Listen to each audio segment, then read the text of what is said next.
are having a hop at the local soda fountain. Innocently they dance, innocent of a new and deadly menace lurking behind closed doors.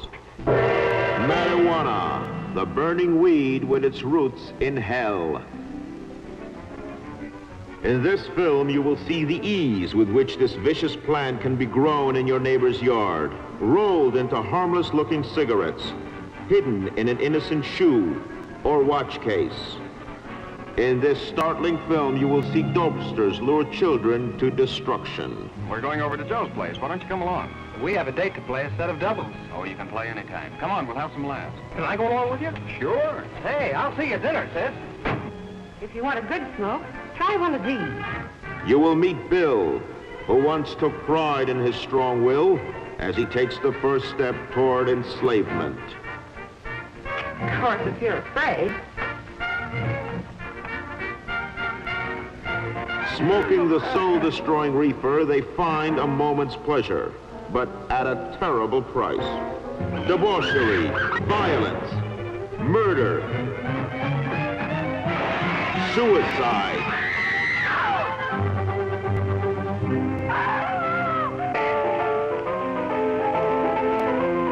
And the ultimate end of the marijuana addict.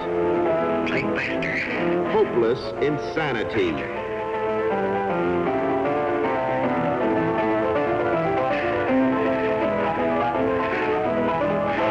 See this important film now, before it is too late.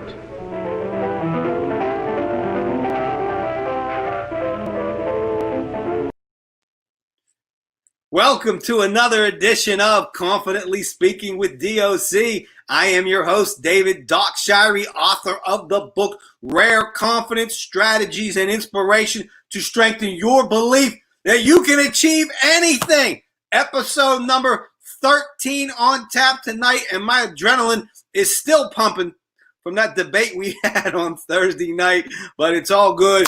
We've moved on from that. That was fun. We have got an incredible guest and a really interesting topic on tap for you tonight. You know, the Reefer Madness clip that you just saw from the 1930s was meant to teach parents and kids about the dangers of marijuana. The film was originally intended as an educational film, but it's become a piece of Americana movie satire now, and actually a cult classic.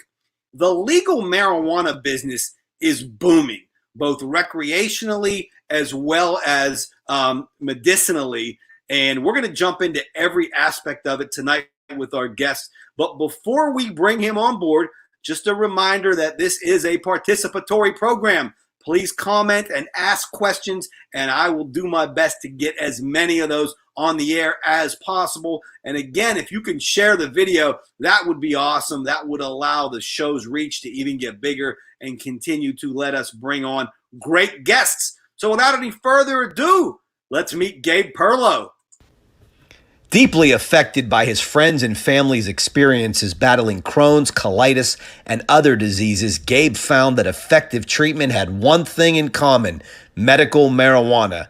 Gabe brings extensive property management and legal experience to the Pure Pen team.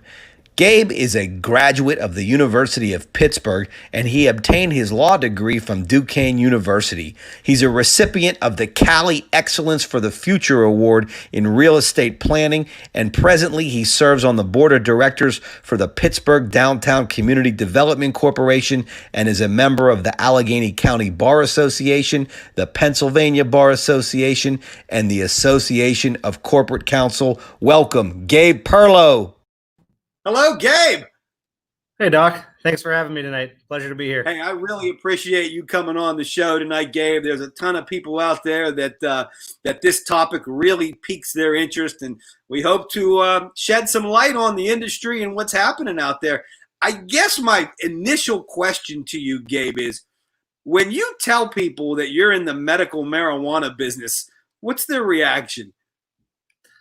Well, initially their reaction was intrigue and confusion, because at the time most people didn't know that Pennsylvania even had a medical marijuana program. Today it's all very positive, though. A lot of support, and when you do meet that one person that was affected by one of the serious conditions that medical marijuana can treat, it's pure excitement. They're ecstatic to tell you about their experience, how medical marijuana worked for them, and a lot of gratitude for the work that we're doing to bring high quality medical marijuana to Pennsylvania's patients.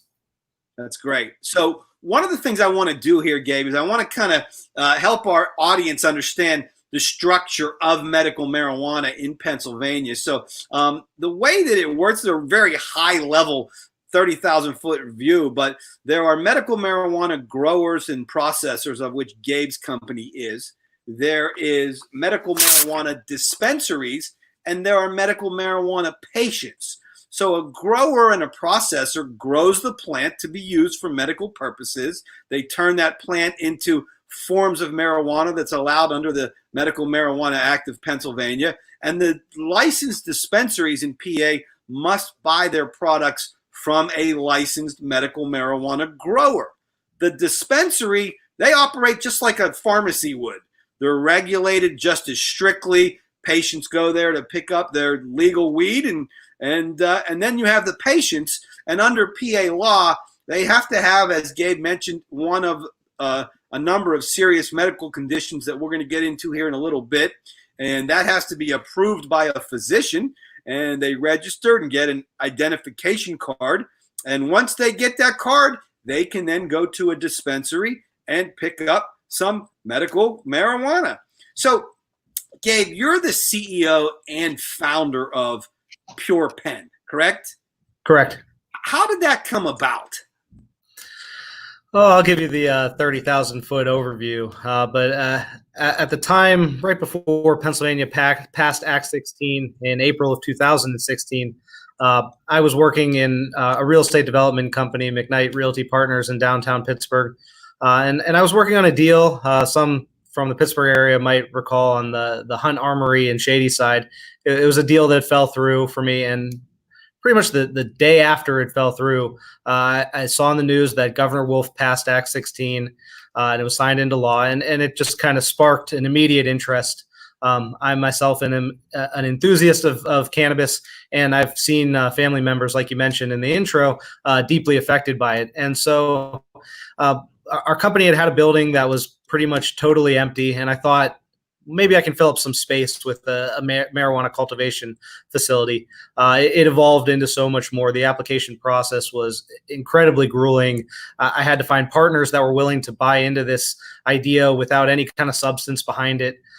In particularly an operating partner. I had no experience in the industry, and that's where I teamed up with Moxie, which is an operator out of California, and I knew their products at the time were available in Michigan, and I had some friends that had some success with them. And the initial Act 16 provided for oil only in the legislation, which meant no flower or no edible sales. Moxie is known worldwide for their high-quality concentrates, multiple cannabis cup wins, and so it seemed like the perfect match. So after finding an operator, which I thought was, bar none, the number one producer of cannabis extracts, we began finding a group of locals, particularly supported by Dr. Stanley Marks, who is the head of oncology for Hillman Cancer Center, and then several other local team members that could put together a team capable of securing one of the only 25 licenses for growing and processing cannabis. From the initial location, we landed on the city of McKeesport, which has been, since our first meeting, nothing but supportive of what we do, and has really become part of our mission, vision, and values, is supporting the city of McKeesport. And that became our story for our application, that we were bringing jobs, economic development back to McKeesport, particularly back to the site of the National Tube Works, which is where our facility is located, a former steel mill that once housed upwards of 10,000 workers and jobs for the city that was lost when that mill shut. And that's really the long and short of it. We secured our license in June of 2017. Per the statute, we had 6 months to become operational. By December of 2017, we had built a facility on a brownfield site without any kind of bank loans or state or federal funding to support us in that, which was a heavy lift in and of itself, getting a facility built in 6 months. And by April 2018, we were the fourth grower processor to market in Pennsylvania selling our products. which are primarily sold under the Moxie brand of products. It's a tremendous success story, and I've done quite a bit of research to prepare for tonight's program, and I have recognized what a great thing it is for the city of McKeesport and all of Western Pennsylvania. Gabe, I noticed that more than 2/3 of Americans now support the full legalization of marijuana, yet we're still kind of a long way away from that becoming a reality. Over 80% of doctors in America support medical cannabis legalization. What is PurePenn's relationship, Gabe, with the healthcare industry and with doctors? We have a pretty collaborative relationship, particularly with the Department of Health, which is our chief regulator here in Pennsylvania. And then in Pennsylvania, we also have 1,400 doctors currently certified to recommend medical marijuana to patients here. And so we try and provide education programming that we can do in coordination with them. We've sponsored events where doctors will go and help patients get their certification, and then really getting out there and just doing education. Those who know about it are very supportive. I'd say that small percentage that still isn't in support of it are just really because they're not properly educated on the topic. Over 180 million people around the world, according to the United Nations, use cannabis. And that number is growing every single day. More than 94 million people in the United States have self-reported using marijuana, which means the number is probably higher than that. But that alone is over 28% of America's population. And there's no doubt about it that marijuana is the most commonly used drug in the entire world. So I want to give everybody a sense, Gabe, as to what's happening across the country right now. So if you look on this map, the green states are the states that have full legalized recreational and medical marijuana operations. Basically, anybody over the age of 21 can walk in and buy marijuana. The blue states are the states that currently have legalized medical marijuana. And then you have the gray states, which currently do not have any of those. Gabe, I get the sense, and I want to get your thoughts on this. You tell me if I'm right or wrong, my thought process. I kind of think of it like the way gay marriage was a few years ago in terms of legalization and the thought process, where you had a number of states that were fighting for it, and then they changed some laws locally. The verbiage was different. The specificities, easy for me to say, was different in each state. And then it got to this point, like on this roller coaster, where it got up to the top and it started going downhill. And then the federal government just kind of made it legal all over. Do you get the sense that that's kind of what's happening with marijuana? Yeah, it's a very similar trajectory to what happened with gay marriage in this country. Something that is innately right and innately positive. But there were just those who were stuck in certain lines of thinking, a certain stigma, very similar to cannabis in the Reefer Madness video you showed, that couldn't get past that. But we've hit this tipping point, like you said, where the toothpaste is out of the tube. The support is overwhelmingly positive for it. And the negative drawbacks, which, everything in that video you showed from Reefer Madness, what they touted is very false. So with proper education, we've overcome the stigma that existed with medical cannabis.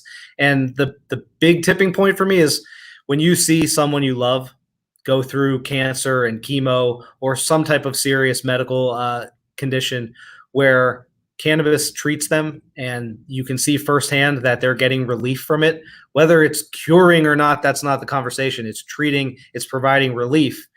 You can't deny that, and you can't stand in the way of that kind of progress. You know, as I looked into who in Congress is really in full support of legal marijuana across the country, it's a lot of the usual suspects that you think would be. But the one that I found interesting in the bottom right there, you see that actually Mitch McConnell has come around to where he is now in support of legalization of marijuana.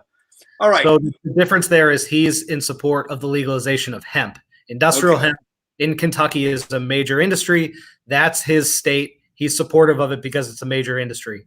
marijuana, a high THC dosage, he is adamantly opposed to and is currently blocking a lot of legislation. That's interesting. Now, when we talk about the federal government as opposed to the states, the federal government still considers marijuana to be a controlled substance. And that creates some issues for businesses like yours. Some have called it the cannabis banking crisis, where the rules and the laws of the financial industry are different for marijuana companies.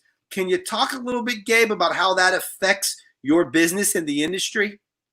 Well, that's one of the most troubling things that we deal with. And when I do interviews for candidates with our company, that's one of the things I ask them. Are you ready to accept the risk of breaking federal law? Every day that I get up and go to work, I'm breaking federal law.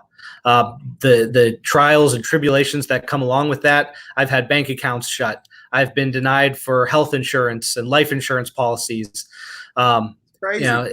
It's horrific. The hoops we have to jump through. But the banking really is the biggest deal and the biggest issue, because they're forcing us to deal in all cash. In Pennsylvania, we're lucky. We have a bank that banks primarily all of the industry. But my partners in California, they literally deal in duffel bags of cash. People aren't robbing them to steal their product. They're robbing them for the cash. People are losing their lives because it's known that this industry deals in cash, whether it's dispensaries being robbed, delivery drivers being robbed, and the banks won't take it. The dispensaries can't use credit card processing. It's a horrific problem for the industry. And that's where I was saying that, Mitch McConnell's blocking legislation called the Safe Banking Act, SAFE. That would allow medical marijuana companies operating under state-regulated programs and legally licensed under state programs to secure banking, to get loans. We can't get loans for our company. Debt's impossible to come by for a marijuana company. It makes operating a pretty heavy challenge, even in regards to taxing, because the IRS taxes us under a provision called 280E, where we can only deduct the cost of our goods sold and not ordinary and necessary business expenses.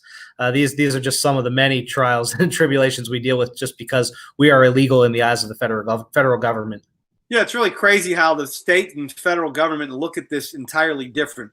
All right, I want to switch gears here for a minute. I want to show a quick video clip of Democratic presidential nominee Joe Biden talking about the difference between decriminalizing and legalizing marijuana. Let's take a look.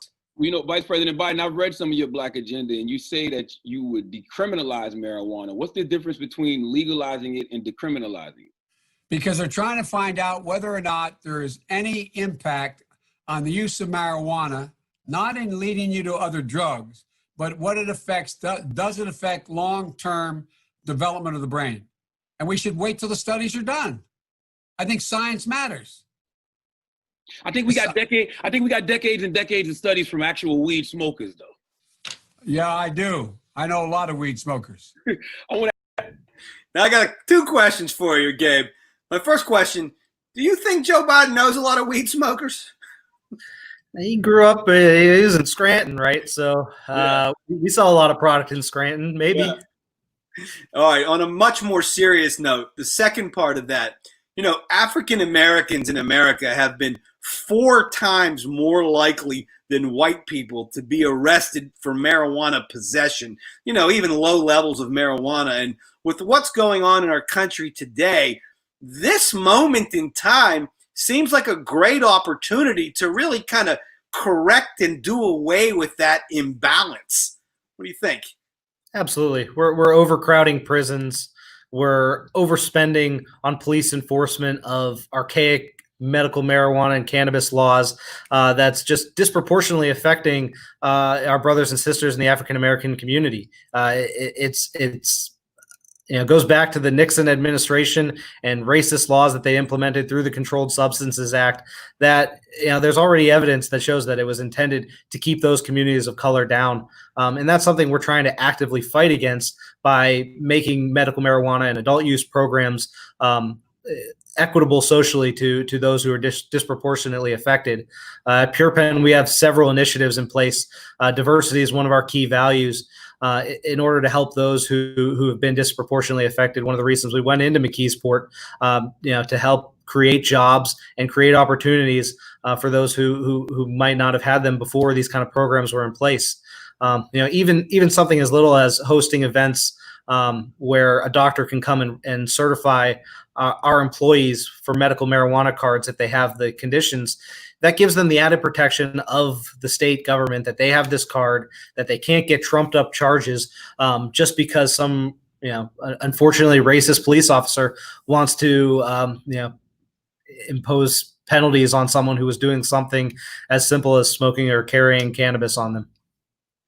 Now, it seems to me, Gabe, tell me if I'm wrong, that across the country, the path to legalization of recreational marijuana kind of starts with medical first. You tell the story, as your company has, to give people real relief. And then after that has proven to be successful, then in some states, that's been the path to then open it up to recreational. Is that kind of the way it's gone in the states that mostly have recreational marijuana?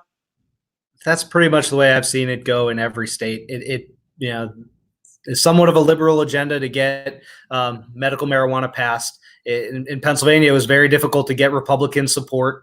Our Democrat side pushed for it with the help of the mama bears, who were the mothers of children with epileptic conditions that fought for medical marijuana, and just the conservative Republican ethos really has kind of been against it. But once you get it in, once you show job creation and new tax revenue without having to raise any kind of other taxes, then it starts to fit in with the other side of the aisle and the Republicans, and it becomes a little bit more accepted. And then someone like our Auditor General puts out a report showing how much the state could make in revenue from an adult use program, and the conversation becomes not a matter of if, but a matter of when. At some point, it becomes all about the Benjamins, I guess. Tell me this, Gabe. Where is Pennsylvania in that process? And do you think Pennsylvania could be one of the next states to legalize marijuana for recreational use? Well, there's a cluster of East Coast states with New York, New Jersey, Ohio's talking about it, now that Massachusetts has gone recreational, and Pennsylvania fits right in with that program. Our Lieutenant Governor Fetterman did a every county tour where he talked about the prospects of adult use and got overwhelming support for it. The 11 members of the state Senate just sent a report to Governor Wolf urging him to sign or push for adult use legalization. Pennsylvania is going to have estimated right now a roughly $3 to $4 billion budget deficit. They're going to need to make that up somehow. So whether it's raising everyone's personal income tax or taking the lower hanging fruit of an adult use marijuana program where it could be taxed and regulated, similar to the gaming industry, similar to any other sin tax that we have in this state. It would generate significant revenue for the Commonwealth without having to impose additional burden on us individuals as taxpayers. So I think we're definitely on a road towards adult use. We have the infrastructure in place with our existing medical marijuana program and operators. I believe our medical marijuana program is one of the best in the country in terms of the operators, in terms of the regulation by the Department of Health, that it would be fairly easy to quickly implement an adult use program while still maintaining the supply for our medical cannabis patients too. And I assume that would be a tremendous boom to your business. So we're a business that had an ethos of let's grow with the market. We didn't overbuild our facility. We started with roughly 20,000 square feet. We did an expansion that's given us 15,000.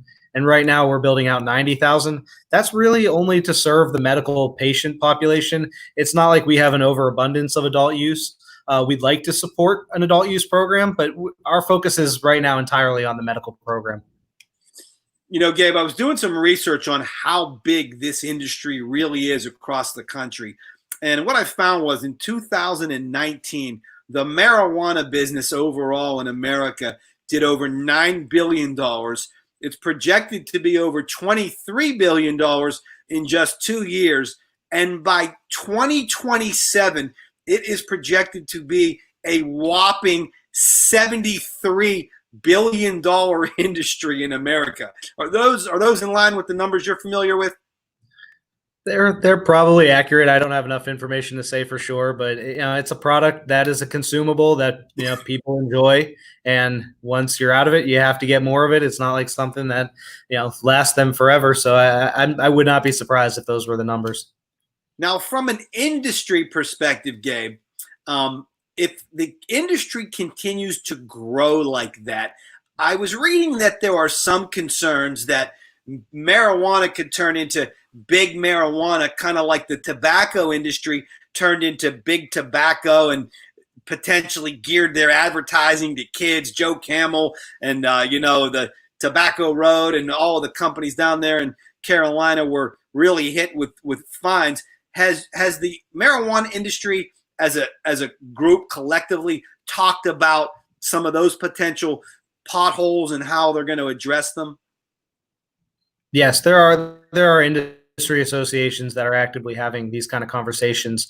Right now, it's particularly the black market that's having advertising that is cartoonish and attractive to children. But when you look at the regulated, licensed markets, there are regulations in place that avoid these kind of marketing schemes that will push products towards children, to the extent that even in their edibles aren't visible. It's not like there's just cookies or gummy bears. They're in medical type containers. They're opaque and not being able to be seen from the shelf.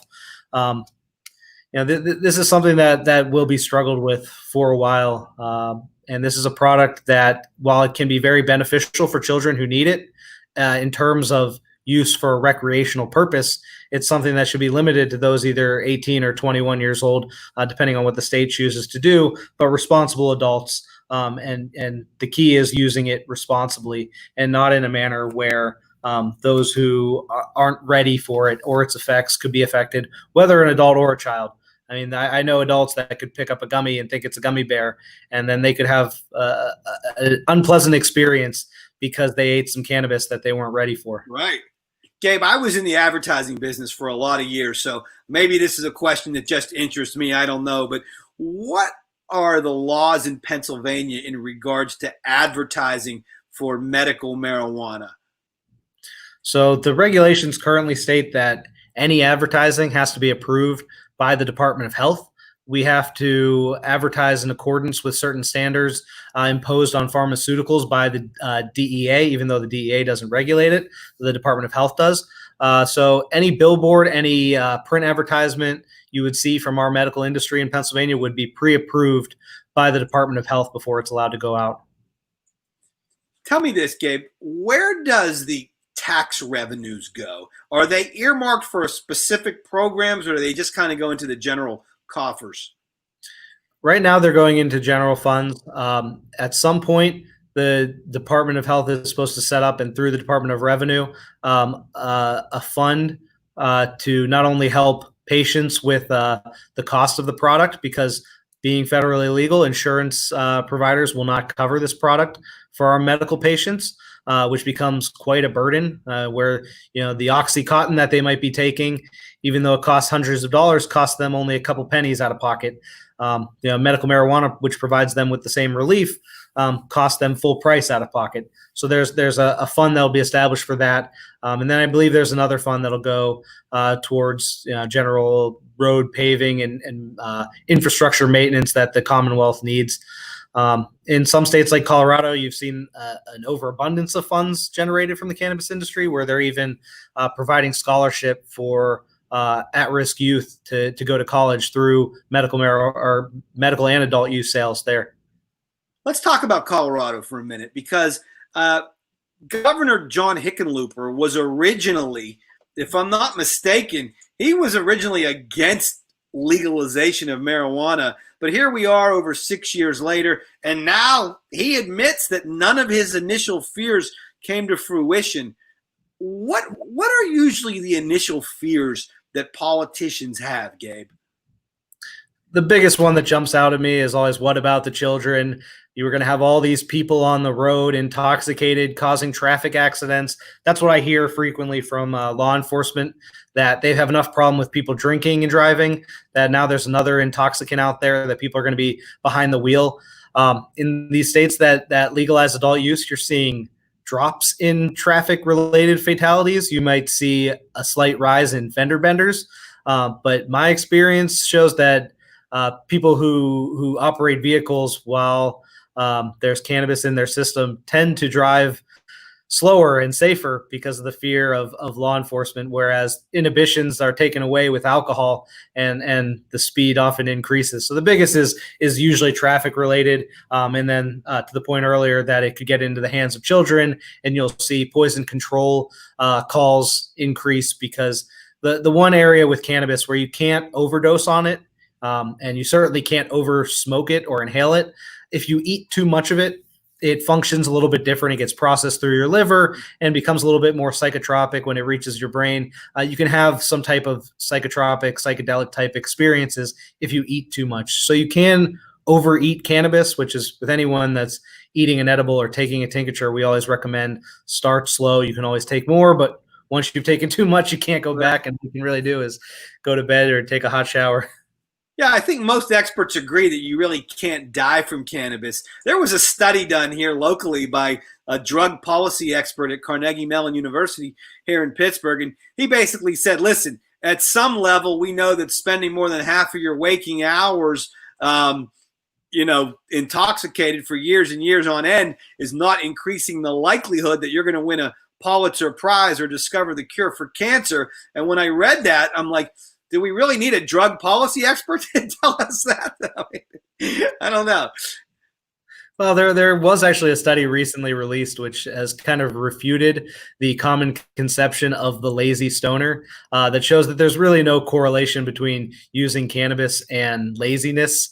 I like to kind of correlate it to it enhances your current state of being. If you're tired and you use some cannabis, it's going to help you sleep.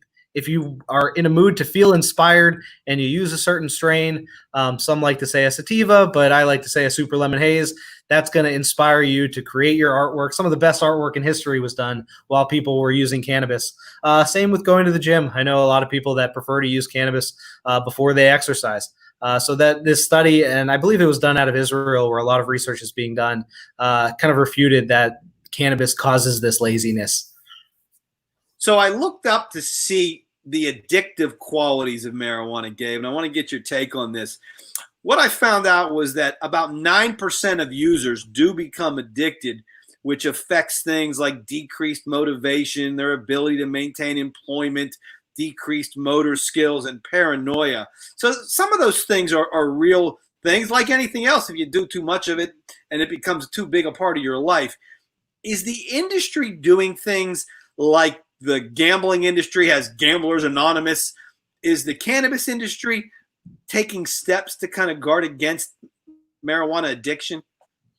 There are steps being taken, particularly in an adult use program. Most of the time, the regulations will mandate that on websites of companies or at dispensaries, you have flyers for hotlines for those struggling with any type of addiction use.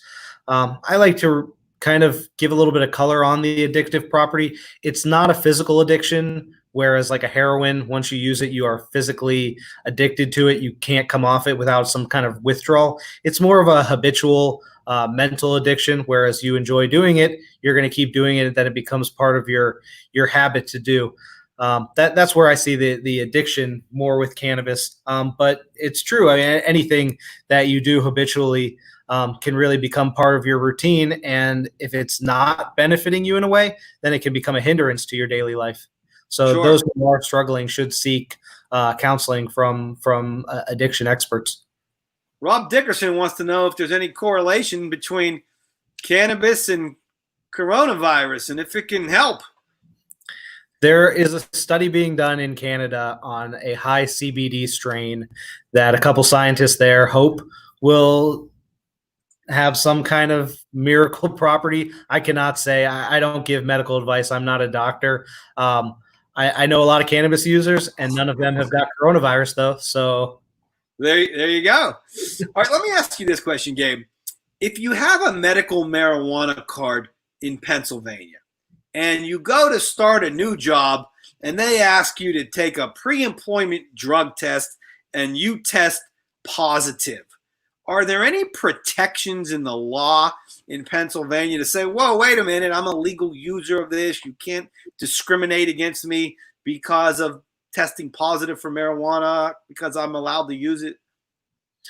So I'm an attorney, and I want to preface that I'm not giving legal advice right now. But there is a provision in Act 16 that states that employers cannot discriminate against an employee on the sole basis of their status as a medical marijuana patient.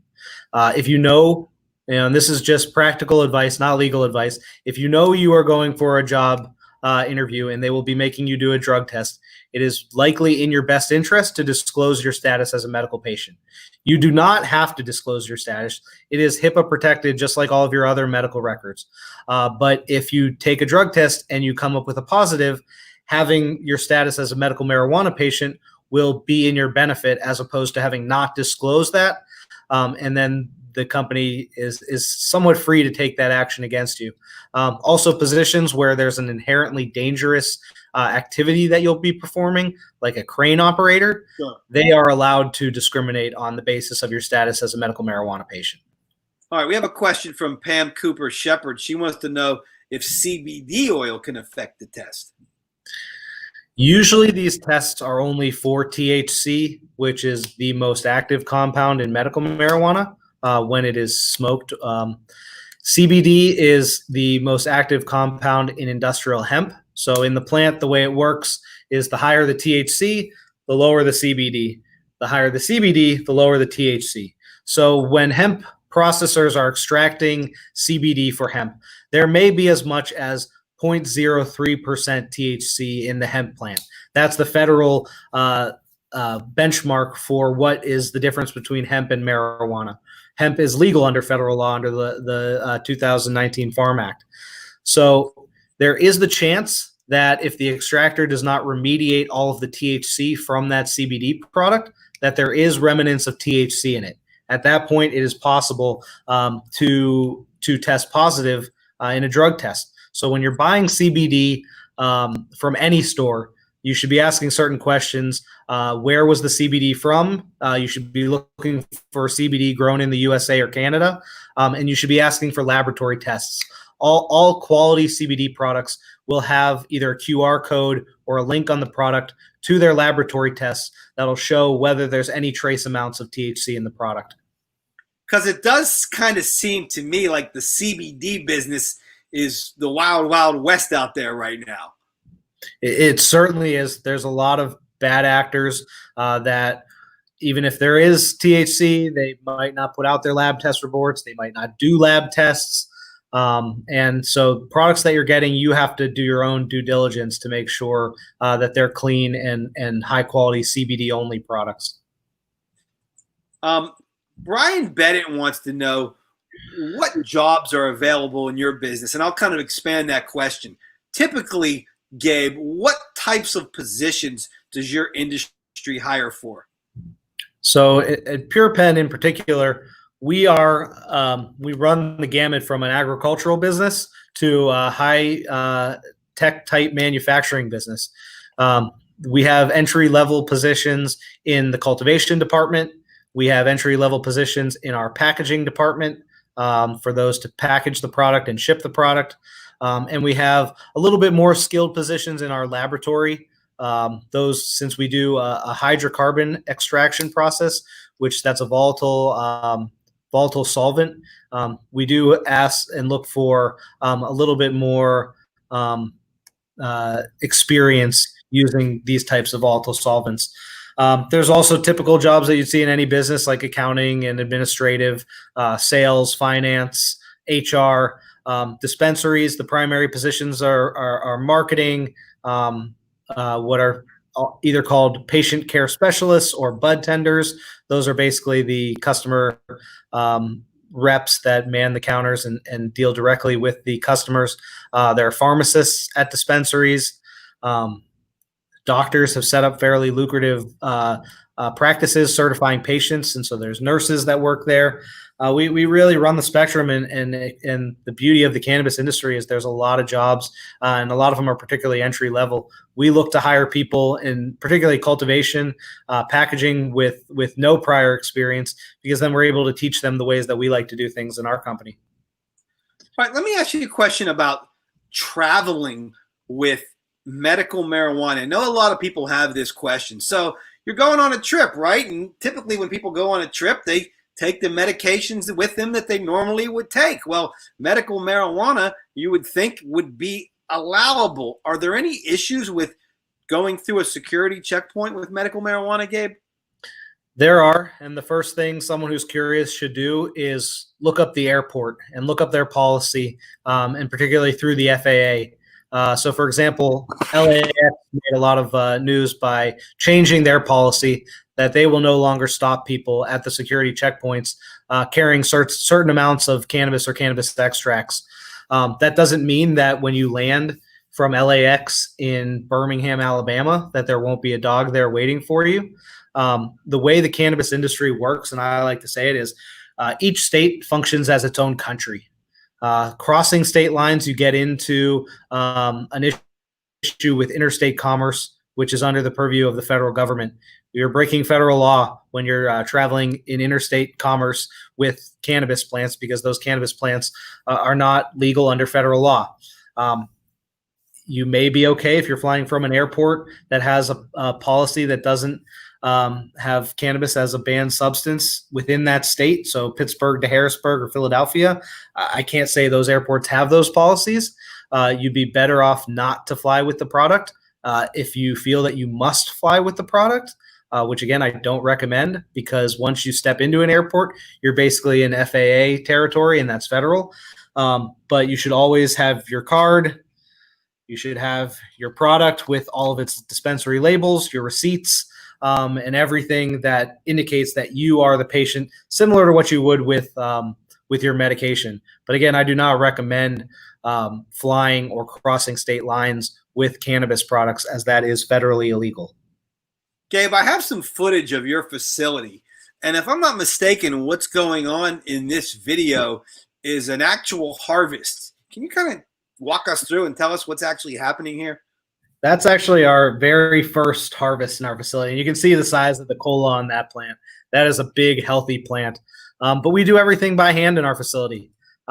So we chop the plants down, we hand water them before that, and then we hand pluck the buds off of the plants. You take off the larger leaves, which are water leaves, and don't have the trichomes on it, which are the medicinal properties and the compounds where the medical components of marijuana are found.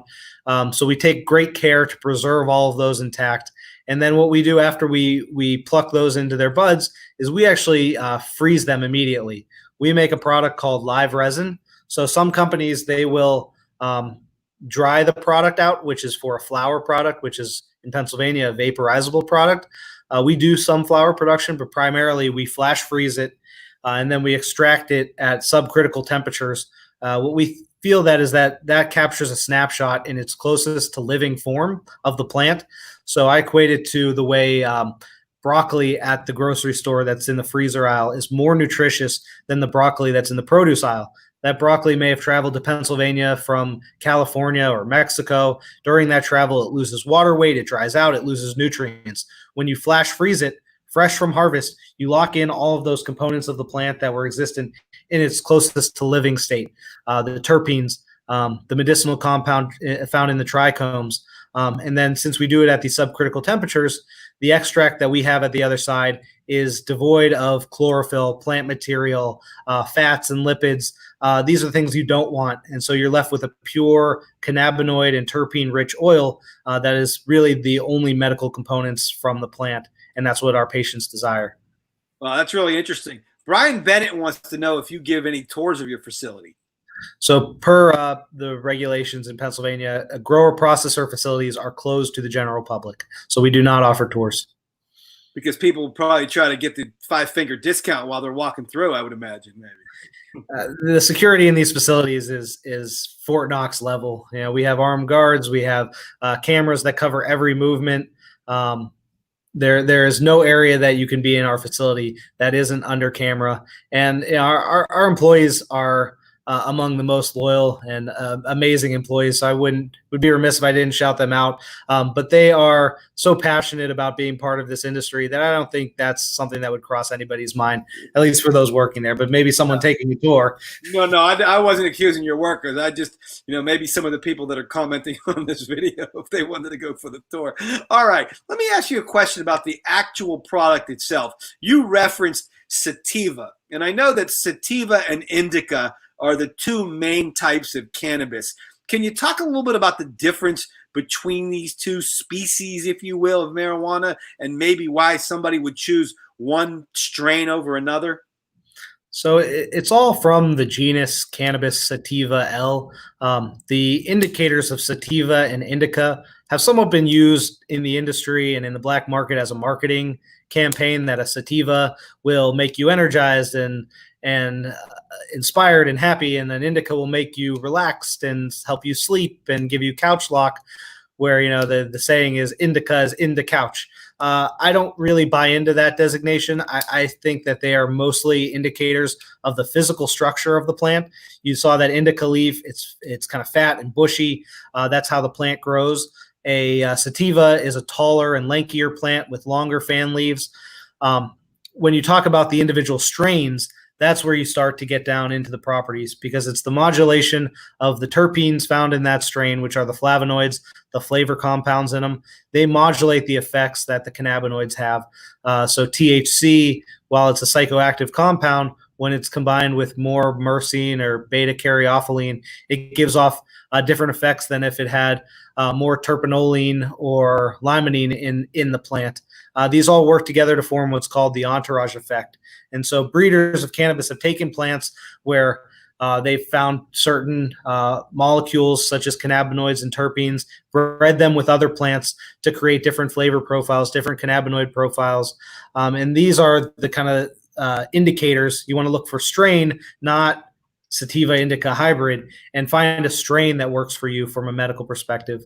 And that's when, keeping a journal really matters, and a patient can kind of hammer down on what works best for them. We're probably the only medical product in the world right now that isn't prescribed as take 2 and call me in the morning. It's go try a whole bunch of things and find out what works for you. You're not going to hurt yourself doing it. You might have a lot of fun doing it, but eventually you'll lock down that, hey, this is the way I want to feel. This is the strain that I prefer. And so we see it with our products that some people really love our Viper cookies because it has higher percentages of beta-caryophyllene and CBG and CBN, other cannabinoids that produce some of the medical effects. We're going to get into some of your products here in a couple minutes. I have a question from Mindy Goldenberg. Mindy wants to know if you've seen an increase in sales the past few months.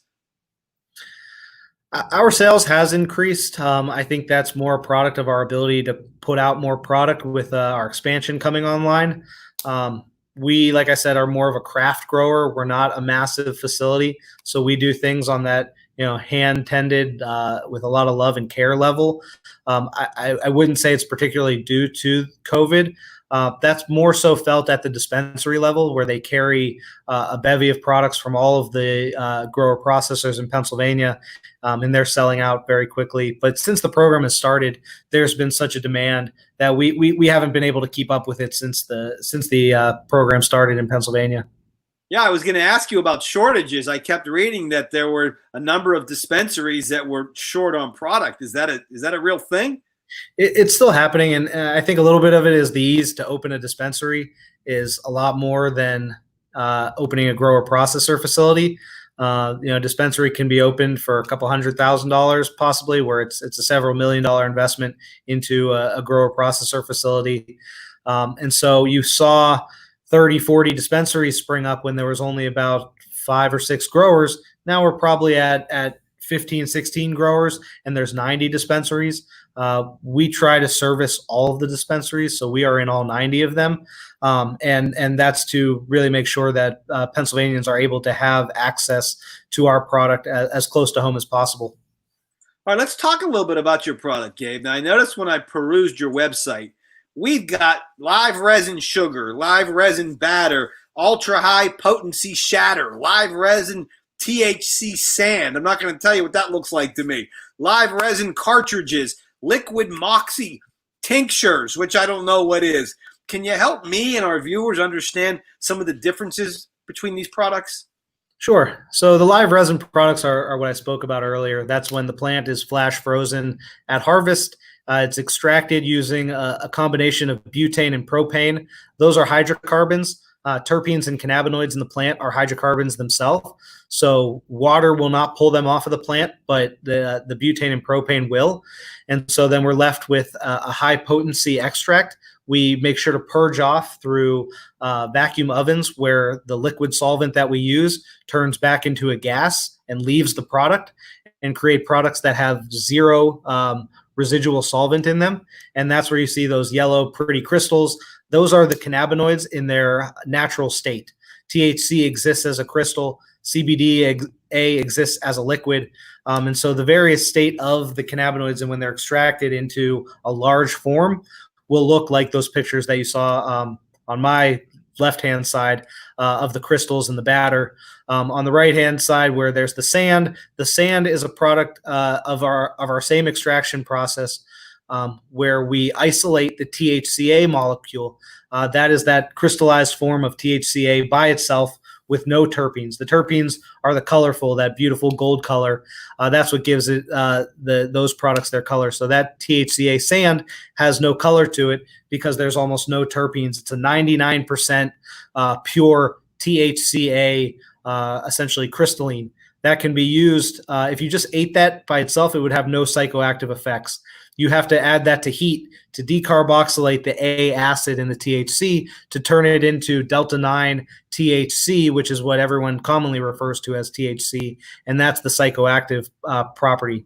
We can also take those products and we can decarboxylate them ourselves, and we can further distill out any of the residual plant material or terpenes, and we're left with a 99% pure THC distillate. We'll use those in our liquid moxie cartridges, which is a vaporizable product. You see with the syringe being filled up, that'll have a cap put on, which is then attached to the battery in the bottom left-hand corner, and that's vaporized at a low temperature.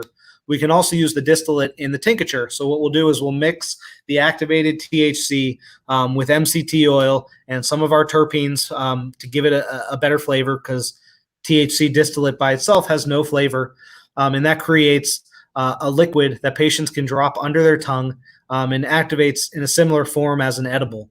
That's one of the ones that has a different kind of faster acting relief as opposed to vaporizing the product. I've got a new favorite word you just taught me, Gabe: decarboxylate. I'm going to use that 3 times over the next couple of days so it becomes mine. All right, we've got a lot of people, I'm sure, that are saying to themselves, how do I, in Pennsylvania, get a medical marijuana card? And I actually have a short video here, I believe from a dispensary, I want to show that will walk us through exactly that. You apply for a Pennsylvania medical marijuana card? Step 1, registration. Create a profile in the Pennsylvania Medical Marijuana Program Registry.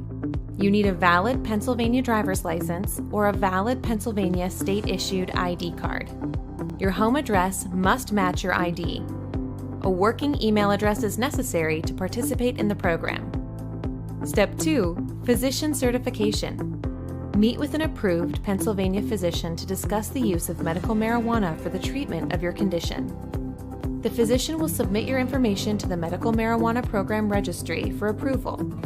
When you visit the doctor, be sure to take your medical records with you. Step 3, application fee. Once you've been certified by an approved physician, you will receive an email stating that you can pay for your medical marijuana ID card. Patients who participate in assistance programs may be eligible for fee reductions. Step 4, approved registry card. Once approved, your card will be mailed once payment is processed. Cards usually arrive within 10 business days. Step 5, purchasing product. After initial first-time pharmacist consultation, you are now ready to buy medical marijuana legally. This can be done at any registered dispensary.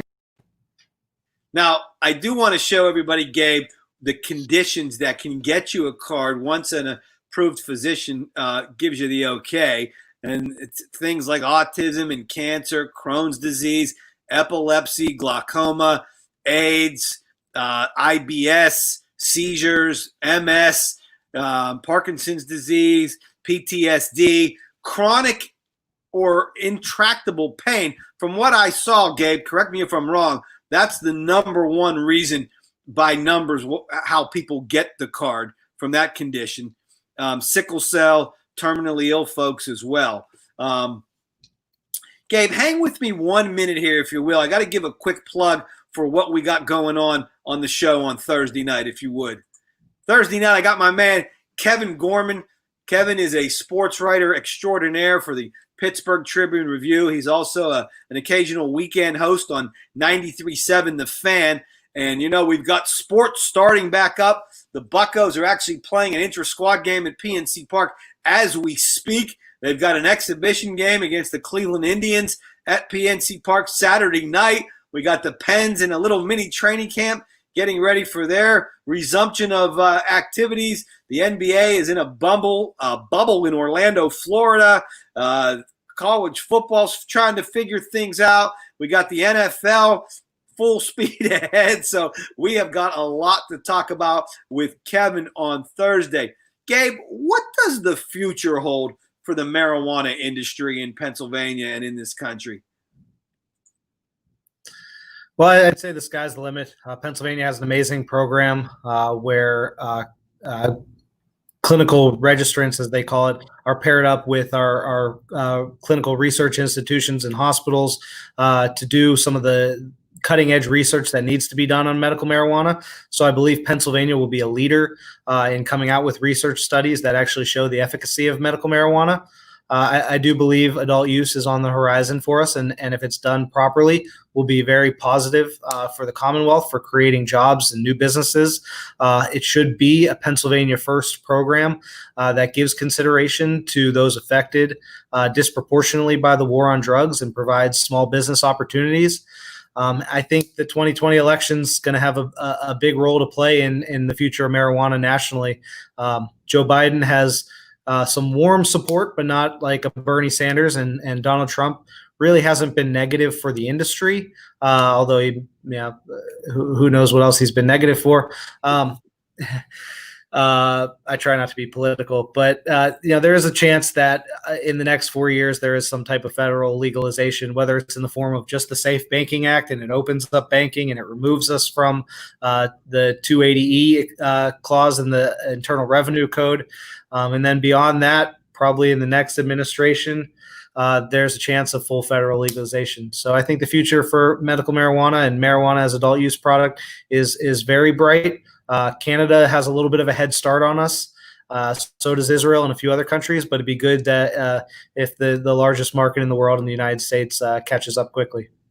Gabe, you've been a tremendous guest, passionate and knowledgeable is the way we like it on this show, and you have checked all of those boxes, my man. I'm going to bring you out of the stream. I'm going to ask that you hang out in the green room for a minute while I wrap it up here so we can chat for a minute after the show. Okay, sounds good. Thanks for having me. Hey, Gabe Perlow, a tremendous guest, and we're going to keep on bringing on those kind of guests. You, the audience, I could not do this without you. I appreciate you for watching, for being a part of the program. We've got a tremendous show coming up on Thursday, and I'm excited for the guests we have coming on next week. Until Thursday, peace.